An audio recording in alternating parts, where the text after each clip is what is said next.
خرید و فروخت یا لین دین کو تجارت کہتے ہیں۔ تجارت کسی ملک کی معیشت میں بنیادی اہمیت رکھتی ہے۔ تجارت دو طرح کی ہوتی ہے، اندرونی ملکی داخلی اور بیرونی خارجی تجارت، اندرونی تجارت، اور نمبر 2 بیرونی تجارت۔ اب دیکھیے یہاں پر کچھ لکھا ہے درآمدات اور برآمدات۔ درآمدات امپورٹ کرنا اور امپورٹ کرنا اور ایکسپورٹ یعنی کہ باہر بھیجنے ایک چیز، ٹھیک ہے۔ اگر کسی ملک کی وسائل بڑھنے لگے اور وہاں زیادہ مقدار میں اشیاء پیدا ہونے لگے یا بنائی جانے لگی تو دوسرے ملک کے ساتھ اشیاء کی خرید و فروخت کا سلسلہ شروع ہوتا ہے۔ پاکستان کئی ممالک کے ساتھ تجارت کرتا ہے۔ ملکی سطح پر اشیاء کی تجارت درآمدات اور برآمدات کے ذریعے سے ہوتی ہے۔ جب کسی ملک کی برآمدات درآمدات سے بڑھ جائے تو وہ ملک معاشی طور پر مضبوط ہو جاتا ہے نا۔ جب کسی ملک کی برآمدات درآمدات سے، برآمدات کا مطلب یہ ہے کہ جب ہم کسی ملک کو مال دیتے ہیں، مثال ہم نے سعودی عرب کو کسی ملک کو مال دیا، ظاہری بات ہے اس کا مطلب یہ ہے کہ ہمارے ملک کے کارخانے کیا ہے، وہ فعال ہیں۔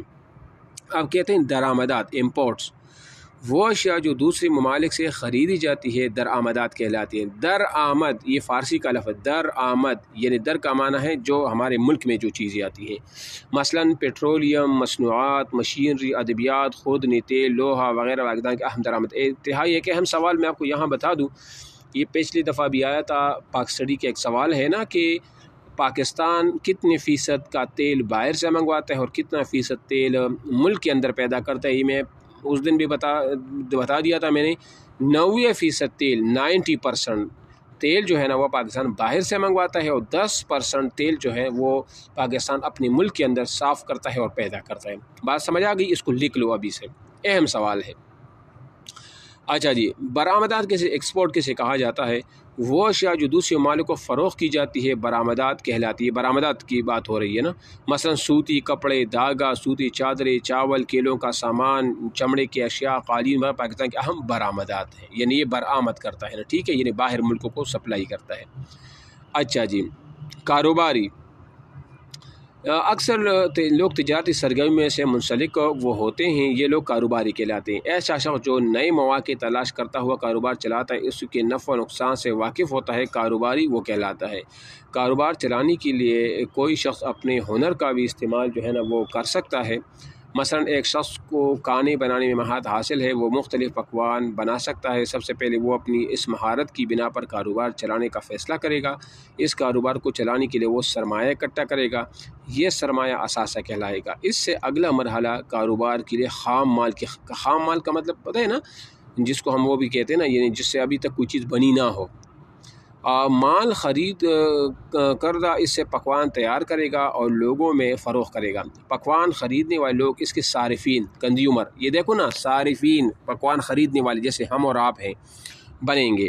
وہ اپنا کاروبار مزید بڑھانے کے لیے کاروبار کی تشہیر جو ہے نا وہ کرے گا۔ اب جیسے جیسے لوگوں میں ان کانوں کی مانگ بڑھنے لگے گی، اس کا کاروبار پھیلتا جائے گا۔ اپنی اس مہارت کی بنا پر وہ ایک ریسٹورانٹ بھی کھول سکتا ہے۔ اس طرح درزی، حجام، مکینک وغیرہ بھی ہنرمند افراد ہوتے ہیں، اپنے ہنر کو استعمال کرتے ہوئے یا اپنا کاروبار وہ چلا سکتے ہیں۔ بات سمجھ آ رہی ہے؟ اب کاروبار کی وہ اقسام بتا رہے ہیں، کاروبار کی اقسام ہے، ٹھیک ہے نا۔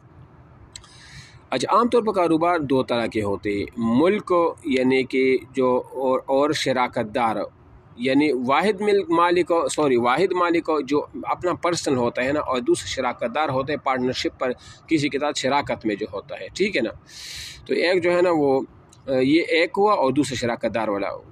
واحد مالک وہ ہوتا ہے جو اپنے کاروبار کا اکیلا مالک ہوتا ہے اور اس کے نفع و نقصان کا وہ خود ذمہ دار ہوتا ہے، اور شراکت دار میں دو یا دو سے زیادہ افراد مل کر ایک کاروبار چلاتے ہیں اور نفع و نقصان تمام کاروبار چلانے والوں پر برابر وہ تقسیم ہوتا ہے، نفع بھی تقسیم اور جو ہوگا نا وہ بھی تقسیم ہوتا ہے، نقصان۔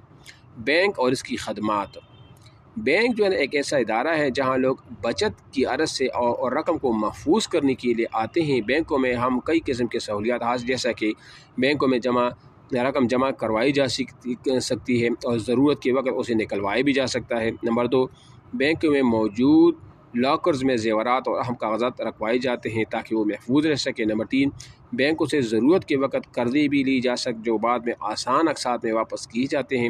نمبر 4، بینکوں میں یوٹیلیٹی بلز جیسے بجلی، پانی اور سوئی گیس کے بلوں کی ادائیگی کی صورتیں بھی موجود وہ ہوتی ہیں۔ کیا آپ نے کسی بینک میں، چلو یہ تو وہ ہو گیا۔ اب اس کے جو ہے نا وہ نیچے آپ آ جائیں یہاں پر ہاں جی یہ نیچے صفحہ نمبر 118 پر نا ضروریات اور خواہشات اور وسائل کا مطالعہ معاشیات کہلاتا ہے۔ کسی بھی ملک میں وسائل کا استعمال اشیاء اور خدمات پیداوار ان کا لین دین استعمال کی ملکی معیشت وہ کہلاتا ہے۔ محدود وسائل کی وجہ سے جب دو یا دو سے زیادہ اشیاء میں سے کسی ایک کا انتخاب کرنا پڑے نا تو یہ معاشی انتخاب وہ کہلاتا ہے۔ غور سے سنیں اس کو۔ اشیاء سے مراد وہ چیزیں ہیں جنہیں ہم دیکھ اور چو سکتے ہیں، خرید سکتے ہیں، فروخت کر سکتے ہیں اور جنہیں ہم اپنے فائدے کے لیے استعمال کر سکتے ہیں، مطلب کوئی بھی چیز ہو جو بازاروں میں ہوتا ہے، ٹھیک ہے نا۔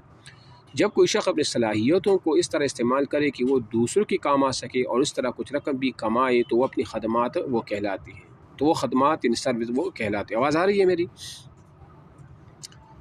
اچھا، اس کے بعد ایسا شخص جو کسی یہ اہم پوائنٹس ہیں نا، یہ ایسا شخص جو کسی چیز کا پیدا کرنے والا ہو یا کسی چیز کو بنانے والا ہو، اسے پیدا کرنے کا پروڈیوسر جو ہے نا وہ کہتے ہیں۔ جب کوئی شخص رقم ادا کر کے کسی شے کو اپنے استعمال کے لیے خریدتا ہے تو اسے صارف کنزیومر وہ کہلاتا ہے۔ اشیاء کی خرید و فروخت یا لین دین تجارت کہلاتی ہے۔ ملک کی اشیاء کی تجارت درآمدات اور برآمدات وہ اس کے ذریعے وہ ہوتی ہے۔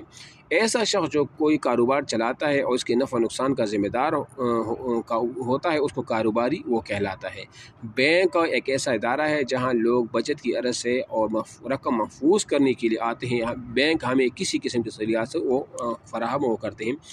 اچھا جی، یہ تو ہو گیا نا، ٹھیک ہے۔ اب نیچے آ جائے، اب یہاں پر حصہ معروضی ہے نا، یہاں آ جائے۔